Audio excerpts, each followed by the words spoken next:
Hey, how's it going, YouTube? Lionel here, and hopefully I can fire off about 4 videos for you guys. 3 of them are going to be reviews. The last one is going to be a sniff video. Watch them at your own leisure. Don't watch them. I mean, strictly up to you. But there are some reviews I wanted to kind of get out there, get out in the community, and just talk about some things.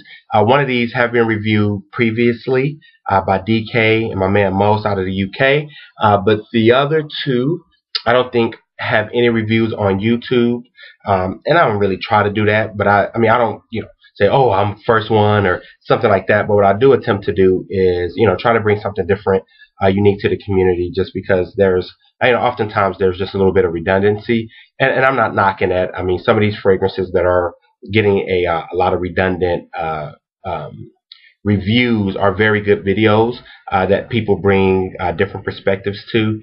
But I just try to do things a little bit differently. So with that, let's get right into this one. This one comes from the house of Anucci. It is called Anucci For Men. Oh, let me see. And as you can see, here's the here's the bottle. There's a guy who, if you can see, I don't know how clear. There's a guy playing golf. The bottle is a golf ball with an atomizer on the top. And the top is also a golf ball, so it's like 2 golf balls in one. It kind of looks like that from the side. I would have to admit, probably the most unique bottle in all of my collection. And I mean, for people who collect bottles, I would be surprised if you wouldn't want something like this, as gorgeous as it is in your collection. There's also another one, and I've seen it on eBay a couple of times. Another Anucci, and it is I think it's shaped like a golf club almost. Of some sort. So anyway, a golf bag maybe. So they're both very unique bottles. So hats off to Anucci for that. Now this one was created in 1989, I believe. Yeah, it was created in '89 based off of what Fragrantica has listed, and it is a Chypre fragrance. And you can really tell that just by notes of patchouli and florals and musk and oak moss. So I mean, it is a and when you smell it, I mean, it does come off as a Chypre fragrance, very very much. So I like the way that Fragrantica listed. I like the way Anucci listed it. If they did, they did a good job with classifying this fragrance. Real quick, if you go to Fragrantica, you can pull out the notes, but I'll just rehearse them here real quickly. In the top, you have bergamot citrus notes, jasmine. You have chamomile or chamomile. You have woody notes. And in the heart, you have lavender, vetiver, patchouli, and in the base, you have musk, oak moss, and amber, which is pretty typical base for a Chypre type of fragrance historically. So, what do I smell in this? Let's talk about that. So, when I first smelled it, it was different. I mean, I wasn't used to it. It was something I had never encountered before, or at least I thought. As I started to get into the fragrance a little bit more, it did sort of remind me of Arabian wood at points. And I know that's weird, but Arabian wood is a floral fragrance. I don't smell any wood in an Arabian wood whatsoever. And this fragrance sort of has that waxy, almost oily floral component. And I really think that waxiness is coming from the chamomile or chamomile. I think it's just it's a unique note. It's also in Fahrenheit. I've tried to do some research on it and see what it smells like. And there's 3 types. There's like a German, a Roman, and then there's a wild chamomile.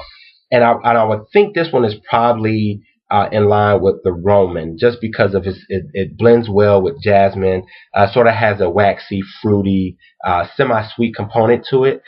So needless to say, I think that's what it is. It really doesn't say. It just says chamomile or chamomile. And I think it's probably that Roman one if you were to research it.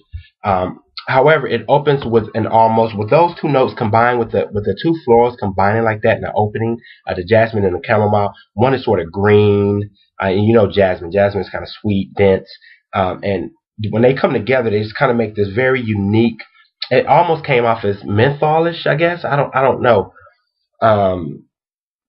Sort of green and sweet and floral, just very very unique. So I'll tell you now. I put it up to my wife nose to smell it, and she didn't like it. She said it smelled old or musky. She said musky. That was it. And I would agree. I mean, I think there's some musk there, but it's not really animalistic to me. It's just sort of it's one of those '90s types of musk that was familiar. However, the fragrance itself kind of stands unique within that framework of different fragrances released in the '89, '90s. You know, Pour Bonjour, Tiffany, and those guys. Just it's different. I mean, I would tell you it's very, very different. Actually, I would probably think.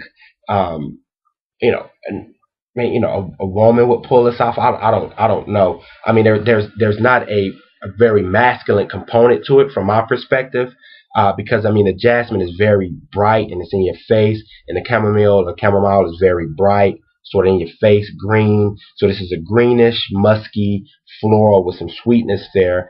I mean, the patchouli is probably giving it some dense, but I would tell you it's pretty sweet. And it's pretty musky and it's pretty floral. So sweet, musky, floral is what I would really how I would describe this. And the oak moss is probably giving it that damp, um, uh, almost swampish kind of feel to it, I guess, or smell to it. However, it just doesn't. If you don't like oak moss, I don't think it's dominated by oak moss. I maybe get a hint of it. The vetiver and stuff, the patchoulis may be there to kind of give it some density, but those notes don't stand out to me. What stands out to me is the chamomile, the jasmine, and the musk. Overall, I would think this fragrance would be something that's created today that would be high on a niche market. I think, um, I would think someone. I don't know. I was trying to think of different houses. Tom Ford or someone would pull this fragrance off today. I don't think it would sell over the counter at all. So it would really take someone like us who love the art of it, who like to experiment, to really enjoy and partake in this fragrance. Overall, with the reviews that are posted on both Base Notes and sort of Fragrantica, it does get favorable reviews. There are mixed emotions. Some people say it smells old. Some people, old woman.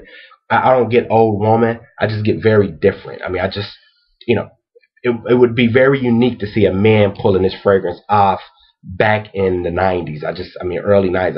I wouldn't. It would be unique to me because it's very unique today. I just don't. It's not spicy in your face, aggressive. It's none of those, man. It's just soft, smooth, floral, sweet, and musky. Um, Projection and longevity on this is pretty much off the charts. I think. I mean, you can almost tell how oily it is. I mean, I have it on my skin, and that's not Vaseline. If you look at my hand here, it's pretty dry. I have that spray there. I mean, it's pretty oily, almost very, very oily and waxy on my skin. I mean, I can rub it and feel it on my fingers. Overall, I mean, for me, I would personally give this fragrance about a 4 out of 5. As it relates to uniqueness, wearability, I have worn it quite a few times now. And to no avail from a compliment perspective, but I have changed jobs, so I don't really get the type of interaction with other people that I used to. My office is fairly empty. It's me and my CFO and all my leadership team. So for the most part, I don't really get to interact with people from a fragrance perspective anymore. But I don't know. I think some people would find it unique. Some women, I think, would like it. Some women, like my wife, would probably be, she wasn't appalled, but she definitely did not like it. So overall, projection longevity, I'll give it 4 and 5, especially for a spring summer fragrance. I'll give it 4.5 to 5. Versatility, I would probably give it. I mean, because of the because of the wearability, I think in a common world, I don't know how I would rate that one. But overall, I'll tell you now, it's a very unique fragrance. I think it's something you should probably try to smell if you can. I mean, if you like floral, jasmine types of fragrances, I think you may like this one a lot. So, but it does sort of have a not an old school vibe, but just it's very different. I mean, I think it almost sort of has a lack of, like, if you sprayed this, you wouldn't know what era it was really created in or who it was created for. So for that one, I also give it high marks. So anyway, that's Anucci For Men. The chamomile note in this is very, very unique, and I would like to smell some other fragrances that it dominates to see how it would compare to that. But overall, that's Anucci For Men. I'll give it a 4 out of 5. And that's really because of the high swing towards the uniqueness and distinctive of this fragrance, more than I'm saying getting compliments when you go outside. So that's Anucci. I greatly appreciate it. Peace.